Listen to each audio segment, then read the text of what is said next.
Comme vous le voyez, comme annoncé, nous allons en ce matin considérer la deuxième fête qui est décrite dans Exode, chapitre 12. Je vous invite à ouvrir avec moi vos Bibles. Dans Exode, chapitre 12, et nous allons reconsidérer ces versets. Exode, chapitre 12, et considérons du verset 3 au verset 8. Exode, chapitre 12, et considérons du verset 3 au verset 8. Parlez à toute l'assemblée d'Israël et dites qu'au 10e jour de ce mois, ils prennent chacun un agneau ou un chevreau par maison de leur père, un agneau ou un chevreau par maison. Et si la maison est trop petite pour le manger, qu'on le prenne avec son voisin le plus rapproché de sa maison. D'après le nombre des personnes, vous compterez pour l'agneau selon ce que chacun peut manger. Vous aurez un agneau ou un chevreau sans défaut, mâle, âgé d'1 an. Vous le prendrez d'entre les brebis ou d'entre les chèvres. Et vous le garderez jusqu'au 14e jour de ce mois, et toute la communauté d'Israël, assemblée, l'égorgera entre les 2 soirs. Et c'est là qu'il faut faire attention. Et ils prendront de son sang et le mettront sur les 2 poteaux et sur le linteau de la porte des maisons, et ils le mangeront. Et cette nuit-là, ils en mangeront la chair rôtie au feu. Ils la mangeront avec rien du tout. Non, ils la mangeront avec des pains sans levain et des herbes amères. La semaine précédente, nous nous sommes focalisés sur l'agneau, ok? Mais aujourd'hui, nous allons considérer ces herbes amères, mais surtout le pain sans levain. Car la seconde fête du calendrier hébraïque, laquelle, en plus d'être un Moed, comme nous l'avons vu la fois précédente, est également un Hag. Et cette fête, en hébreu, est le Hag Hamatzof, c'est-à-dire la fête des pains sans levain. Et voyez-vous, la première description de cette fête à proprement parler, ok, de manière spécifique, car là, il devait commencer à manger les pains sans levain. Mais la description de cette fête et son commencement, ok, se situe juste après celle de la Pâque. Et ça, à partir du verset 14 du même chapitre. Considérons et lisons Exode chapitre 12, du verset 14 à 17. Et ce jour-là vous sera un mémorial, et vous le célébrerez comme une fête à l'Éternel d'âge en âge. Vous le célébrerez comme une ordonnance perpétuelle. Ok? Quel jour nous sommes ici? C'est le jour de la Pâque, donc le 14e jour du premier mois. Ok? Et considérez la suite. Pendant 7 jours, vous mangerez des pains sans levain. Et dès le premier jour, vous ôterez le levain de vos maisons, car toute personne qui mangera du pain levé depuis le premier jour jusqu'au 7e sera retranchée d'Israël. Au premier jour, il y aura une sainte convocation. Vous en aurez aussi une au 7e jour. Il ne se fera aucune œuvre en ces jours-là. On vous apprêtera seulement ce que chaque personne doit manger. Vous observerez donc la fête des pains sans levain, car en ce même jour, j'aurai retiré vos armées du pays d'Égypte. Excusez-moi.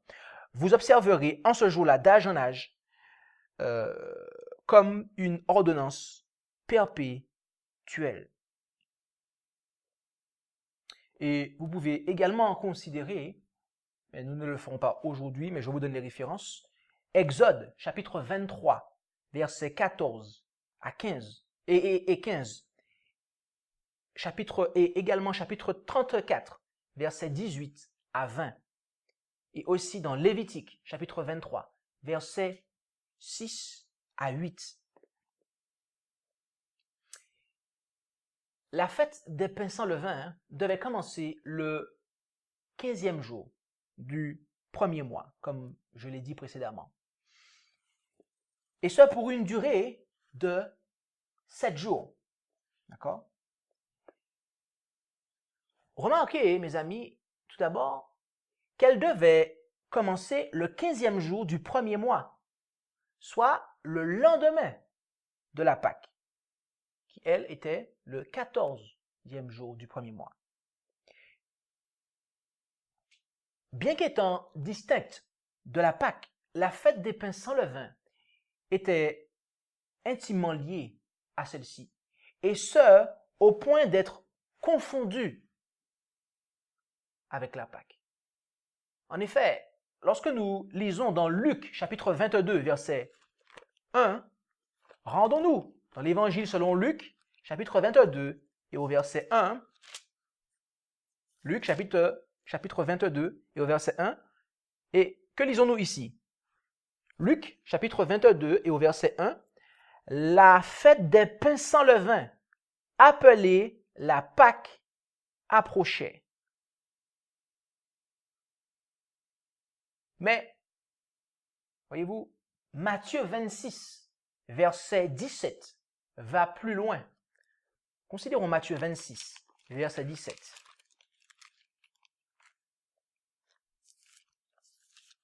Matthieu 26, verset 17. Matthieu 26, l'évangile selon Matthieu, chapitre 26 et verset 17. Or, le premier jour de la fête des pains sans levain, les disciples vinrent à Jésus et... excusez-moi, c'est pas ce... Matthieu 26, verset 17. Oui, c'est celui-là. Qu'est-ce que je raconte? Oui. Or, le premier jour de la fête des pains sans levain, les disciples vinrent à Jésus et lui dirent, « Où veux-tu que nous te préparions le repas de la Pâque? » Voyez-vous, ces deux fêtes étaient mélangées pour les Juifs et pour les disciples notamment. Et pourquoi étaient-elles mélangées? Alors que l'Éternel les a bien présentées en Exode comme étant deux fêtes distinctes, commençant à 2 jours différents. Eh bien, c'est parce qu'elles servaient toutes les deux à commémorer la délivrance de Dieu, la délivrance que Dieu opéra pour Israël lorsqu'il les fit sortir du pays d'Égypte. Voilà pourquoi. C'est parce que toutes les deux ont trait à commémorer cet événement. Okay? Et également parce qu'elles sont rapprochées, voyez-vous, elles sont rapprochées, très proches. Mais cependant, ces deux fêtes, mes amis, devaient commémorer 2 moments ou 2 étapes bien précises et distinctes de cette délivrance. Dieu commença à délivrer les enfants d'Israël en épargnant leur premier-né de la mort, après que ces derniers aient fait alliance avec lui par le sacrifice, par son sacrifice, comme nous l'avons vu la fois précédente. Okay? Ou du moins, la préfiguration de son sacrifice. Okay? Et afin de commémorer cette étape, mes amis, Dieu leur donna la Pâque. Okay? Mais les pains sans levain devaient servir à commémorer l'étape suivante, c'est-à-dire la hâte avec laquelle le peuple d'Israël quitta le pays d'Égypte.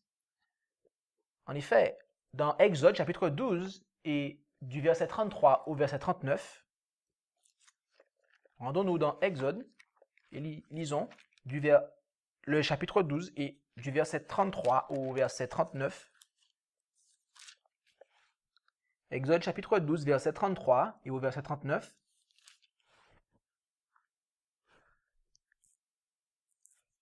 Et là, nous lisons ce qui suit. Et les Égyptiens pressèrent le peuple pour le faire vite sortir du pays, car ils disaient, « Nous sommes tous morts. » Le peuple prit donc sa pâte avant qu'elle fût levée, avec leurs huches liées dans leurs vêtements sur leurs épaules. Or, les enfants d'Israël avaient fait selon la parole de Moïse, et avait demandé aux Égyptiens des objets d'argent et d'or et des vêtements. Et l'Éternel avait fait trouver grâce au peuple aux yeux des Égyptiens, qui les leur avaient prêtés, et ils dépouillaient les Égyptiens. Et les enfants d'Israël partirent de Ramsès pour Sukkot, au nombre d'environ 600 000 hommes de pied, sans les petits-enfants. Un grand nombre d'étrangers montèrent aussi avec eux, ainsi que des brebis et des bœufs, un bétail très considérable. Et ils firent cuire en gâteau sans levain la pâte qu'ils avaient emportée d'Égypte, car elle n'était pas levée, car ils avaient été chassés d'Égypte sans pouvoir s'attarder, et ils ne s'étaient même pas préparés, aucune provision.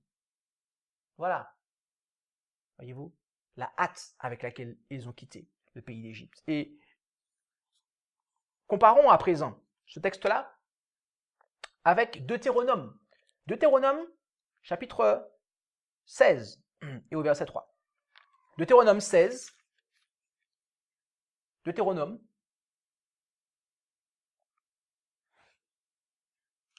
Genèse, Exode, Lévitique, Nombre, Deutéronome. Deutéronome, chapitre 16, verset 3. Tu ne mangeras point de pain levé avec la Pâque. Pendant 7 jours, tu mangeras, en la célébrant, des pains sans levain, du pain d'affliction, car tu es sorti à la hâte du pays d'Égypte, afin que tu te souviennes tous les jours de ta vie du jour où tu sortis du pays d'Égypte. Voyez-vous? Voilà la spécification, mes amis. Bien que ces deux fêtes-là commémorent la délivrance, mais là, nous voyons précisément que c'est la hâte avec laquelle ils sont sortis du pays d'Égypte. Okay? Afin qu'ils puissent se souvenir de ce jour-là où ils sont sortis du pays d'Égypte. Okay?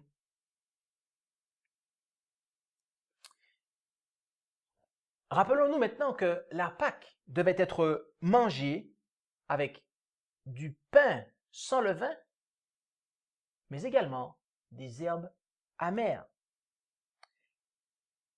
En réalité, d'après ce que nous lisons dans Exode, chapitre 12, et au verset 19, et au chapitre 13, et au verset 7, il ne devait même pas se trouver du levain dans la maison des enfants d'Israël avant la Pâque.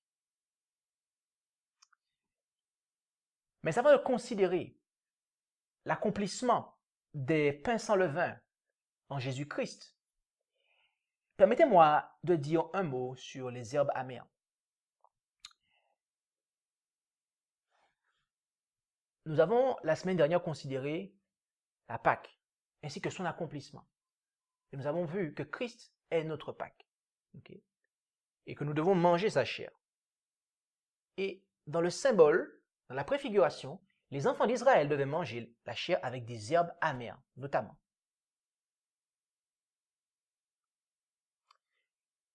Étant donné que par son sacrifice, Christ est notre Pâque, les herbes amères doivent être le symbole, mes amis, pour nous. Les herbes amères doivent être le symbole de l'amertume que doit produire en nous la cause de ce sacrifice. Autrement dit, c'est avec le cœur contrit et humilié que nous devons, mes amis, participer à la chair du Christ, c'est-à-dire à sa nature, à son caractère. Le cœur contrit et humilié, mais pourquoi? En raison de nos péchés, mes amis. En raison de notre péché. Et voilà, c'est en raison de notre péché, avec ce sentiment, que nous devons nous approcher du Christ, mes amis. Le cœur contrit et humilié. Considérons maintenant l'accomplissement des pains sans levain en Jésus-Christ. Pour cela, je vous inviterai à commencer dans 1 Corinthiens, chapitre 5. et nous lirons à partir du premier verset. 1 Corinthiens, chapitre 5. Et lisons à partir du premier verset. 1 Corinthiens, chapitre 5. Et lisons à partir du verset 1er. On entend dire de toutes parts qu'il y a parmi vous de l'impudicité, et une telle impudicité que, même parmi les gentils, elle est inouïe. C'est que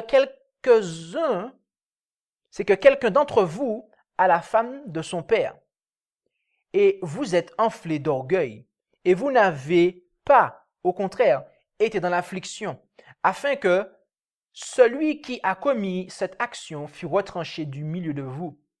Pour moi, absent de corps, mais présent d'esprit, j'ai déjà jugé, comme si j'étais présent, celui qui a commis une telle action. Au nom de notre Seigneur Jésus-Christ, vous et mon esprit étant assemblés par la puissance de notre Seigneur Jésus-Christ, qu'un tel homme soit livré à Satan pour la destruction de la chair, afin que l'esprit soit sauvé au jour du Seigneur.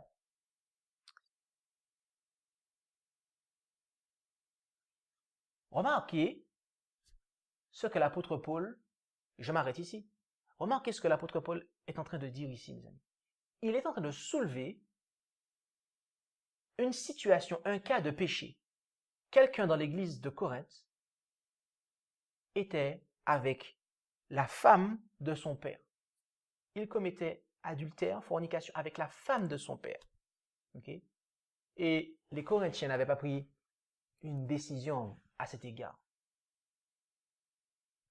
Et il n'y avait même pas d'affliction. D'après ce qu'il dit, il n'était même pas dans l'affliction par rapport à ça. Vous vous rendez compte? Lisons à présent du verset, ou du moins reprenons notre lecture à partir du verset 6. Il ne vous convient pas de vous glorifier. Ne savez-vous pas qu'un peu de levain fait lever toute la pâte? Nettoyez donc le vieux levain, afin que vous deveniez une nouvelle pâte, comme vous êtes sans levain, car Christ, notre Pâque, a été immolé pour nous. C'est pourquoi célébrons la fête, non avec le vieux levain, ni avec un levain de malice et de méchanceté, mais avec les pains sans levain, de la sincérité et de la vérité. Je vous ai écrit dans ma lettre de ne pas avoir de relation avec les impudiques. Non pas absolument avec les impudiques de ce monde, ou avec les avares et les ravisseurs ou les idolâtres. Autrement dit, il faudrait sortir du monde. Mais ce que je vous ai écrit, c'est que si quelqu'un qui se nomme frère est impudique, ou avare, ou idolâtre, ou médisant, ou ivrogne, ou ravisseur, vous n'ayez pas de relation avec lui. Vous ne mangiez même pas avec un tel homme. En effet, qu'ai-je à juger ceux du dehors? N'est-ce pas à vous de juger ceux du dedans? Quant à ceux du dehors, Dieu les jugera. Ôtez donc le méchant du milieu de vous. La semaine dernière, lorsque nous avons étudié la Pâque, nous avons vu que le sacrifice du Christ est salutaire pour le croyant uniquement si ce dernier applique d'abord le sang du Christ dans sa vie, c'est-à-dire uniquement s'il va à Jésus pour confesser et recevoir le pardon de ses péchés. Mais ce n'est pas tout. En plus du sang, le croyant doit également participer à la chair du Christ, c'est-à-dire à sa vie, son caractère, en un mot, à sa nature divine. Mais là encore, ce n'est pas tout. La chair de l'agneau devait également être mangée avec des herbes amères, mais aussi avec du pain sans levain, mes amis. L'apôtre Paul déclara au verset 7, « Nettoyez donc le vieux levain, afin que vous deveniez une nouvelle pâte, comme vous êtes sans levain, car Christ, notre Pâque, a été immolé pour nous. Le vieux levain. Et puis, en face de cela, l'apôtre Paul met une nouvelle pâte. Qu'est-ce qu'il veut mettre en évidence ici, l'apôtre Paul? Il est en fait en train de parler ici du vieil homme que doit remplacer la nouvelle créature que nous devenons en Jésus-Christ, le vieil homme. Le levain ici est donc un symbole, mes amis, du péché. Et on le voit dans tout le chapitre. L'apôtre Paul, lorsqu'il veut traiter le cas d'impudicité de cette personne, de cet homme de Corinthe, il met en avant que c'est un péché. Et après, à quoi va-t-il se référer pour expliquer cela? Au pain sans levain, mes amis. Et à la fin, il dit, quant à ceux du dehors, Dieu les juge. Ôtez donc le méchant du milieu de vous, mes amis. Quand il dit ça, il est en train d'employer des termes que l'on emploie pour la fête des pains sans levain. Car on devait enlever le levain de la maison, mes amis. Et oui, lorsque vous deviez manger la Pâque, mes amis, vous deviez d'abord nettoyer, ôter le levain de votre maison, mes amis. Et après, vous pouvez manger la Pâque. Et vous mangez la Pâque avec du pain sans levain. Et après, pendant 7 jours, vous continuez, mes amis. 7 jours. 7, la plénitude. Ça veut dire que toute votre vie, mes amis, durant toute la durée de votre vie, une fois que vous avez nettoyé, vous avez accepté Christ, durant toute la durée de votre vie, vous devez manger du pain sans levain, mes amis. Manger la chair de l'agneau, boire le sang de l'agneau, manger la chair de l'agneau, le sang de l'agneau doit vous purifier, mais avec les herbes amères, mais également manger du pain sans levain, mes amis. Participer à la nature du Christ, son sang nous purifie, avoir la contrition pour les péchés que nous avons commis et qui ont fait le Fils de Dieu descendre sur terre et qui l'ont fait monter sur la croix. Mais également, sans péché, mes amis. Le péché ne doit pas être une part de notre vie, mes amis.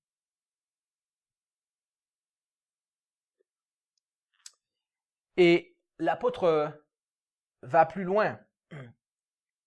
Il continue, en effet, au verset 8.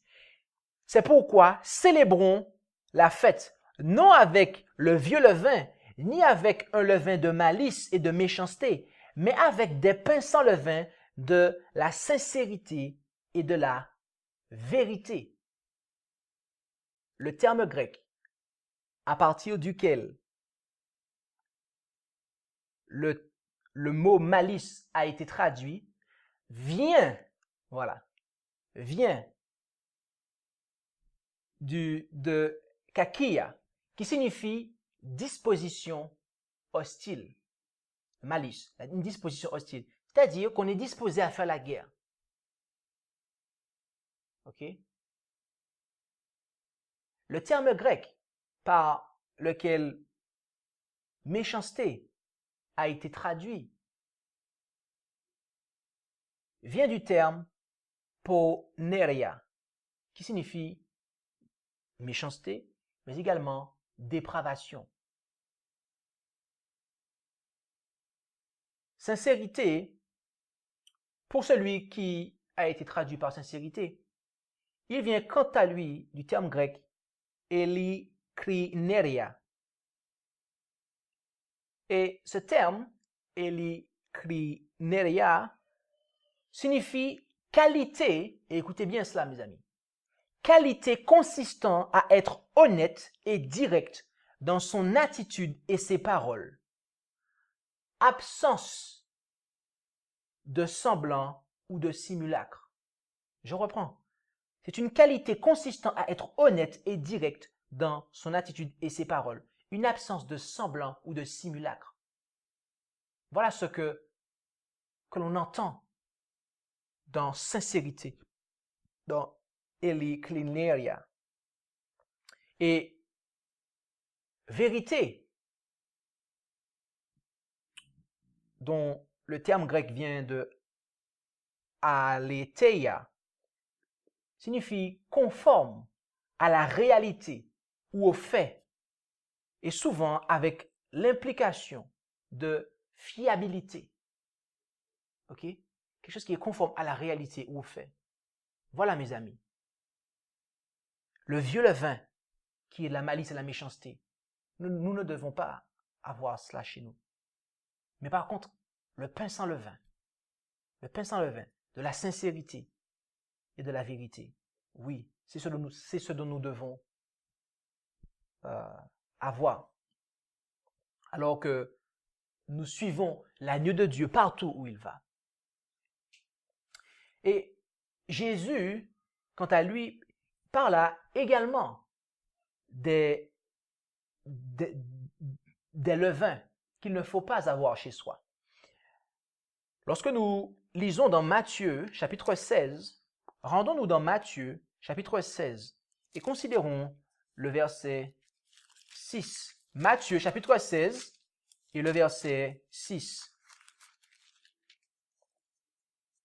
Matthieu, chapitre 16, et au verset 6, et là nous lisons que « Et Jésus leur dit, gardez-vous avec soin du levain des pharisiens et des sadducéens. » Gardez-vous avec soin du levain des pharisiens et des sadducéens. Gardez, mettez un post-it là, mes amis. Et rendons-nous ensemble maintenant dans Marc, chapitre 8 et au verset 15. Marc, chapitre 8 et au verset 15. Marc, chapitre 8 et au verset 15. L'évangile selon Marc, chapitre 8 et au verset 15. Et là, Jésus déclara, « Gardez-vous avec soin du levain des pharisiens et du levain d'Hérode. » Lorsque Jésus ici parle du levain d'Hérode, il est en train de faire allusion aux Hérodiens, qui étaient un parti politique juif favorable à Hérode. Et ces Hérodiens, l'Évangile nous parle d'eux dans Marc chapitre 3 et au verset 6 et dans Marc chapitre 12 et au verset 13, ce que je vous invite à noter et à considérer chez vous. Marc chapitre 3 et au verset 6 et Marc chapitre 12 et au verset 13. L'Évangile nous parle des Hérodiens. Et c'est de ces personnes-là dont Jésus nous parle. Okay? Et pour votre connaissance, les Hérodiens, donc comme j'ai dit, un parti politique juif favorable à Hérode, eh bien, ils étaient ennemis en fait. Ils étaient ennemis des pharisiens. Les pharisiens et les Hérodiens ne pouvaient pas ils ne s'entendaient pas du tout, mes amis. Et ce qui est étrange, c'est qu'ils s'associaient. La seule raison pour laquelle ils s'associaient, c'était pour faire périr Jésus, en fait. Jésus les dérangeait. Ok? Donc, le point commun de la nation juive, ainsi que de toutes les sectes juives, c'est que Jésus les dérangeait, en fait. Et qu'ils étaient prêts à s'associer pour l'éliminer. En Luc, maintenant. Luc chapitre 12, verset 1. En Luc chapitre 12, verset 1. Lisons ce que Jésus déclare ici. Car nous allons à présent étudier les levains que Jésus a mis en évidence. Nous allons voir, parce qu'il a dit, le Fils de Dieu, mes amis, nous a dit de nous garder du levain des pharisiens, des sadducéens et des hérodiens. Donc nous allons commencer avec celui des pharisiens. En Luc chapitre 12, verset 1, Jésus déclara, ou du moins nous lisons, « Cependant, le peuple s'étant assemblé par milliers, tellement qu'ils se foulaient les uns les autres, il se mit à dire à ses disciples, « Gardez-vous sur toute chose du levain des pharisiens, qui est l'hypocrisie. » Ah. Donc ici, Jésus déclare que le levain des pharisiens est l'hypocrisie. Et de manière intéressante, mes amis, en Matthieu chapitre 23, Jésus prononce une série de condamnations envers les pharisiens, lesquels mettent en lumière le caractère hypocrite de leur vie. Et la liste suivante en est le résumé. Le levain des pharisiens, mes amis, consiste en des pierres d'achoppement, en cupidité, en faux zèle, en une estimation des valeurs spirituelles erronées, l'omission de la justice, de la miséricorde et de la foi, la méticulosité inutile, l'hypocrisie et la persécution, mes amis. Voilà quel est le levain des pharisiens. Donc Jésus nous a demandé à ses disciples de se garder, mes amis.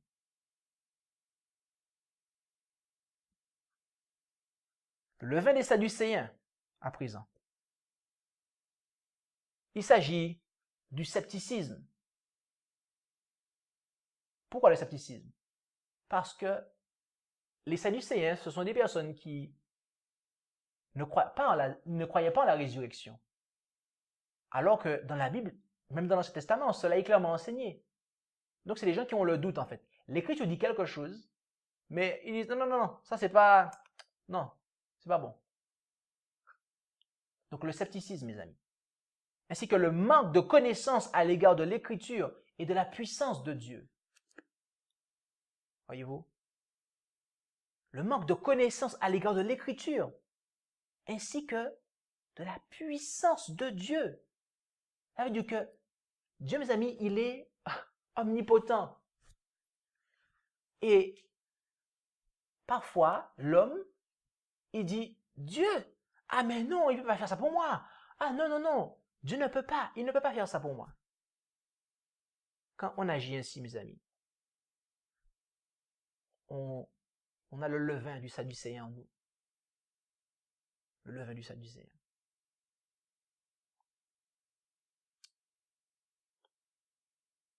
Et le levain des Hérodiens est la flatterie, l'esprit mondain, ainsi que l'hypocrisie. Voilà les levains, mes amis, en résumé. Là, je vous ai mis les références parce que cela allait nous prendre du temps s'il nous fallait lire tous ces versets, mais les références ont été placées et vous pourrez les consulter à tête reposée et bien voir que c'est bien cela, ok? Et voir effectivement les comportements contre lesquels que Jésus a qualifié de levain et qu'il nous a dit qu'il faut nous garder, mes amis. Un chrétien ne doit pas avoir ces choses-là. On ne peut pas suivre l'agneau partout où il va, mes amis. On ne peut pas participer à la chair. On ne peut pas aller devant Christ pour demander le pardon de nos péchés. Et puis, à côté de cela, avoir ce levain-là dans notre vie, mes amis. Ce n'est pas possible. Toute notre vie, nous devons avoir du pain sans levain. Maintenant, dans Matthieu chapitre 16, verset 12, je voudrais, avec ce verset, ouvrir une nouvelle sous-partie en ce qui concerne le levain. Matthieu chapitre 16 et au verset 12. Matthieu chapitre 16 et au verset 12. Matthieu chapitre 16 et au verset 12.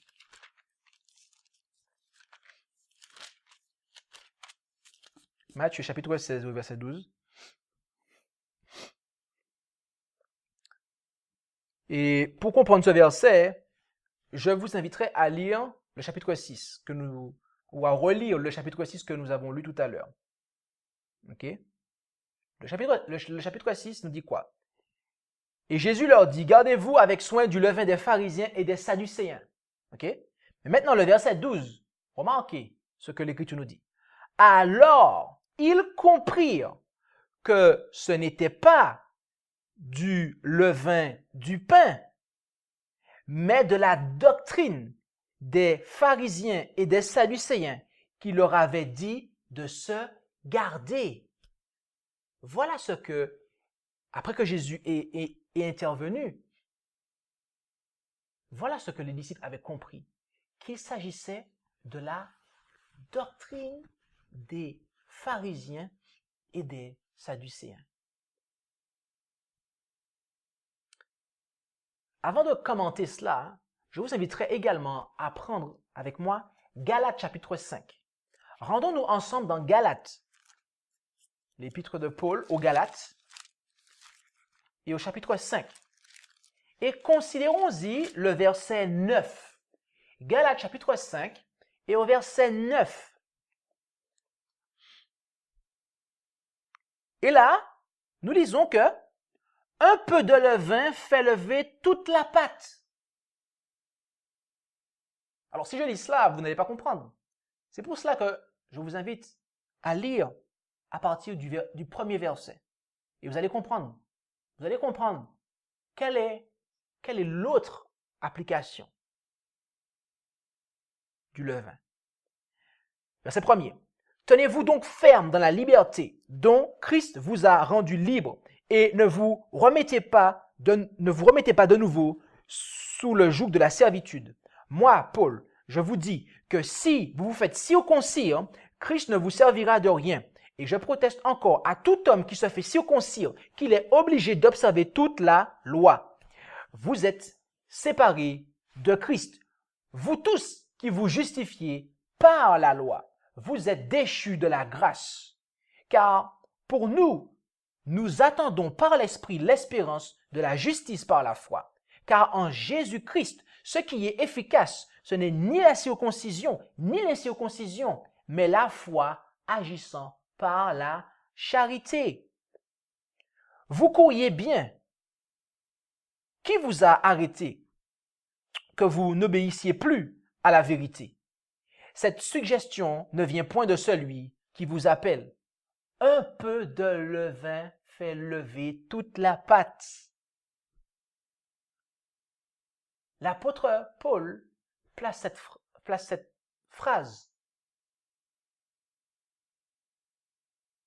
dans un contexte de fausse doctrine, mes amis. Et les disciples avaient compris que Jésus leur demandait de se garder de la doctrine des pharisiens et des sadducéens qui était juste erronée, mes amis. Donc, faire la fête des pains sans levain, mes amis, en Jésus-Christ, c'est se garder des fausses doctrines. C'est se garder des fausses doctrines. C'est également se garder des fausses doctrines. Et comme nous savons que la foi de Jésus, c'est la doctrine de Jésus, alors nous comprenons, lorsque nous creusons un peu plus, nous comprenons que la doctrine des pharisiens, des sadducéens et des hérodiens est opposée à la doctrine de Jésus, et donc à la foi de Jésus. Et ceux qui veulent garder les commandements de Dieu, mes amis, ne peuvent pas avoir le levain des sadducéens, ni le levain des hérodiens et des pharisiens. Non. Parce que ce levain-là, cette doctrine-là, cette foi-là, n'est pas celle de Jésus. Et si nous avons ça, mes amis, alors que nous sommes sous le message du troisième ange, nous ne gardons pas la foi de Jésus et nous ne pourrons certainement pas observer la loi de Dieu, les commandements de Dieu. Non. Il nous faut nous débarrasser de ce levain-là, de ces levains-là, du levain en général. Il y a différents types de levain, mais tout ce qui est levain, mes amis, en général, et tous les types de levain que nous avons vus en ce matin, nous devons nous en débarrasser, mes amis. La maison, notre maison, doit être propre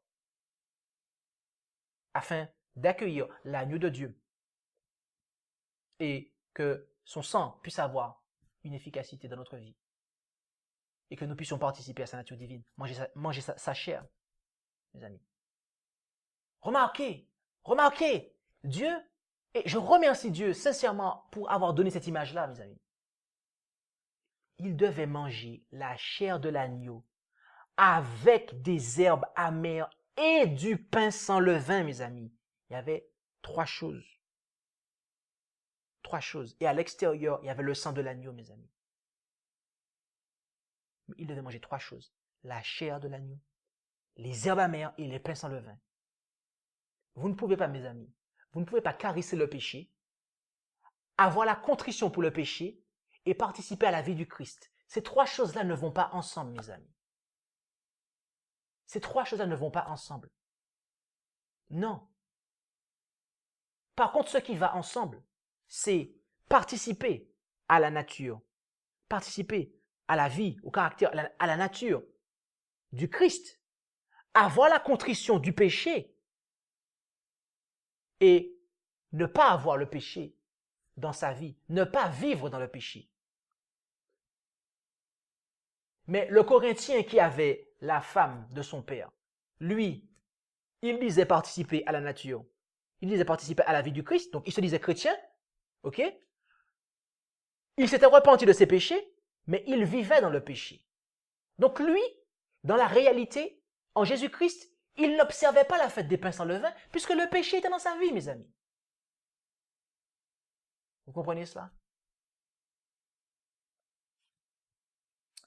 Ainsi, tandis que le croyant applique le sang de l'agneau de Dieu et qu'il mange la chair du Christ, il doit également ôter le levain du péché dans sa vie. Il doit mourir au moi et vivre en nouveauté de vie. Le vieil homme doit passer avec Christ de la croix au tombeau. Vous avez compris? Est-ce que vous avez entendu ce que j'ai dit là? Le vieil homme doit passer avec Christ de la croix au tombeau. Retenez bien cela. Car la fête des pains sans levain ne s'arrêtait pas là, mes amis. En effet, dans Lévitique chapitre 23 et du verset 9 à 11, rendons-nous dans Lévitique chapitre 23 et du verset 9 à 11. Lévitique chapitre 23, versets 9 à 11.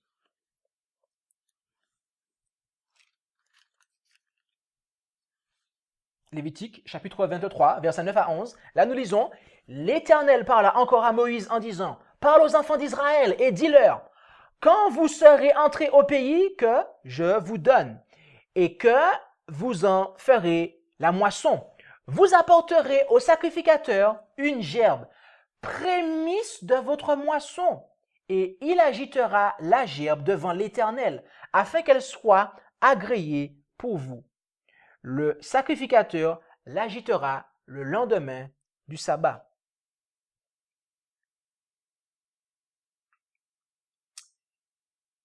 Mes amis,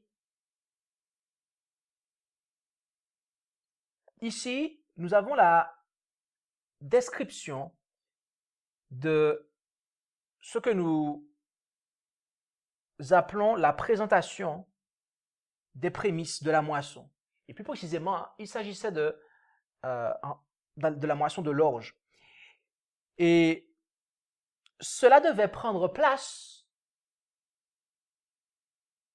juste après la fête des pains sans levain. Car lorsque vous regardez le verset 6, on nous parle du 15e jour de ce mois, ce sera la fête des pains sans levain. Et juste après, on nous parle de la présentation de la gerbe, des prémices. Et en réalité, cela avait lieu le 16 du premier mois, mes amis. Donc le 14, vous aviez la Pâque. Le 15, vous aviez quoi? La fête des pains sans levain. Et le 16, vous aviez quoi? Les prémices. Gardez bien ça en tête, mes amis.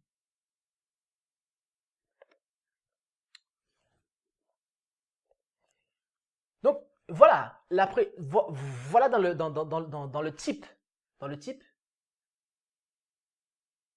ce que les enfants d'Israël devaient faire.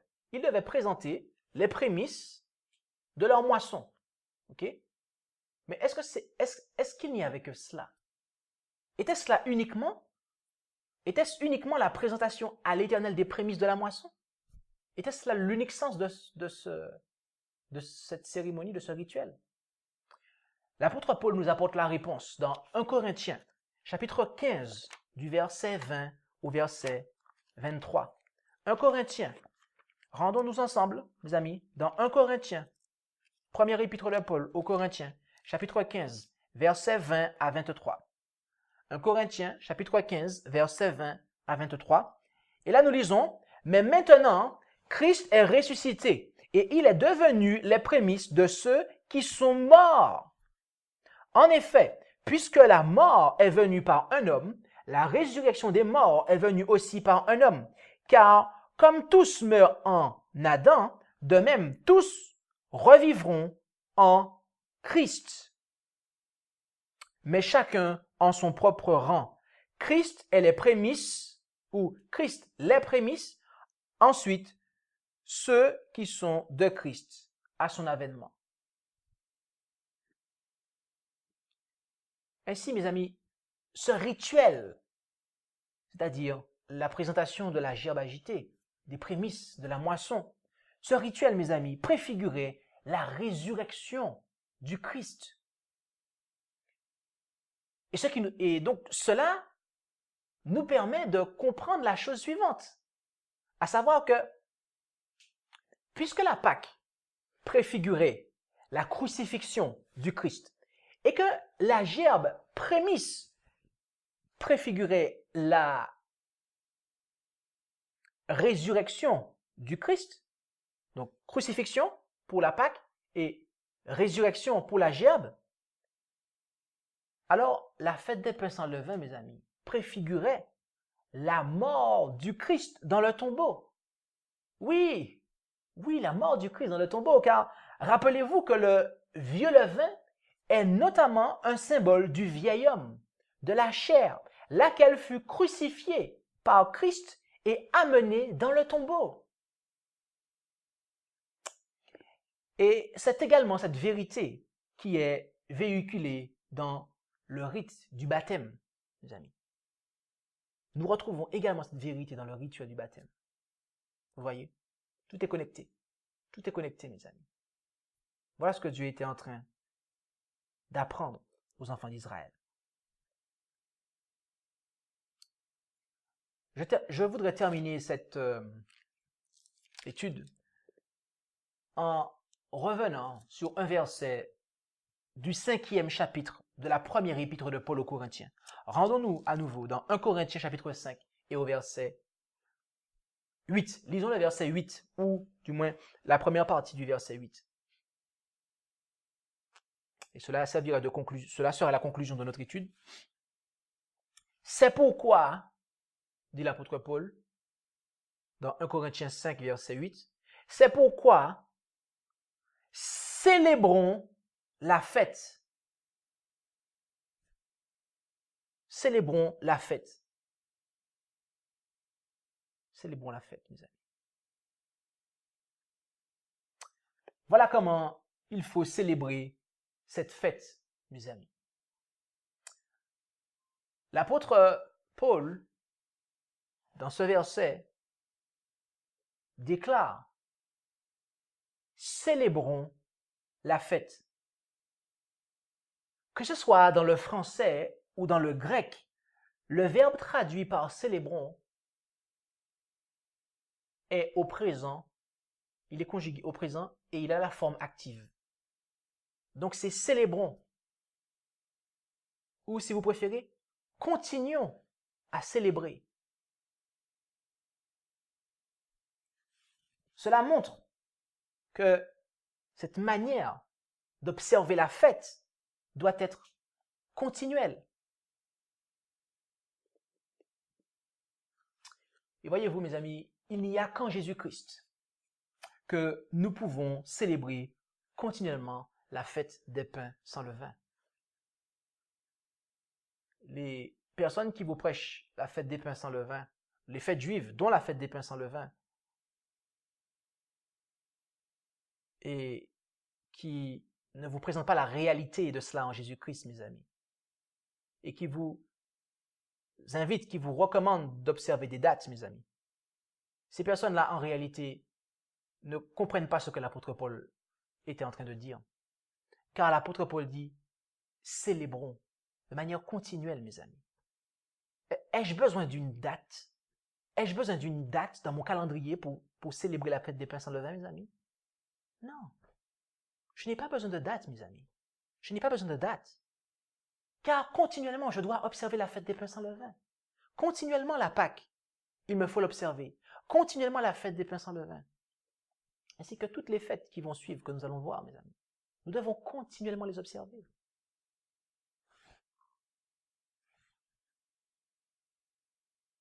Dieu a donné un calendrier. Il avait donné un calendrier aux enfants d'Israël. C'était pour qu'ils puissent se focaliser un jour dans l'année sur telle et telle chose. Alors, sur plusieurs jours pour certaines fêtes. Mais voilà, ils devaient se focaliser là-dessus. Aujourd'hui, mes amis, nous sommes en Jésus-Christ, mes amis. Nous sommes censés être des adultes, être mûrs. Nous ne sommes plus censés être des enfants que l'on nourrit au petit lait, mes amis. Nous avons besoin d'une nourriture solide. Parce que, et c'est pourquoi, parce que Christ nous permet, nous donne la possibilité d'avoir une expérience solide.